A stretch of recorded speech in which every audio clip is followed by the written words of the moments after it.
നമസ്കാരം. ആസ്ട്രോ വേദമന്ത്രിയിലേക്ക് സ്വാഗതം. ക്ഷേത്രങ്ങൾക്ക് സമീപം വീട് വയ്ക്കുന്നവർ ശ്രദ്ധിക്കേണ്ട കാര്യങ്ങളാണ് ഇവിടെ പ്രതിപാദിക്കുന്നത്. ക്ഷേത്രത്തിന്റെ സമീപമുള്ള പുരയിടത്തിൽ ഗൃഹം നിർമ്മിക്കുന്നതുകൊണ്ട് എന്തെങ്കിലും വൈഷമ്യം ഉണ്ടാകാൻ ഇടയുണ്ടോ എന്ന് നോക്കാം.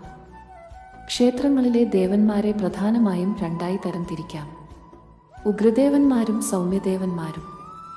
ശിവൻ, ഭദ്രകാളി, ഗണപതി, സുബ്രഹ്മണ്യൻ, വേട്ടയ്ക്കൊരുമകൻ തുടങ്ങിയ ശൈവവർഗത്തിൽപ്പെട്ട ദേവന്മാരെല്ലാം ഉഗ്രഗണത്തിൽപ്പെടുന്നു.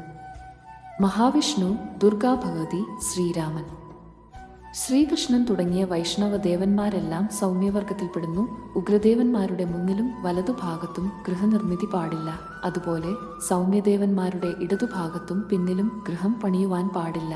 ദേവാലയങ്ങളുടെ തൊട്ടുസമീപം ഗൃഹം നിർമ്മിക്കുമ്പോൾ ഈ നിയമം ബാധകമാണ്.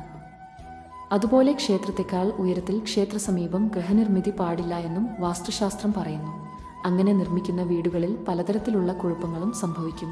മാത്രമല്ല, പൂർണ്ണമായും ആ വീട്ടിൽ താമസിക്കുന്ന ആളുകൾ ക്ഷയിച്ചു തീരുമെന്നും തിരിച്ചറിയണം. എല്ലാവർക്കും ആയുർ ആരോഗ്യ സൗഖ്യങ്ങൾ ഉണ്ടാകട്ടെ എന്ന് പ്രാർത്ഥിക്കുന്നു.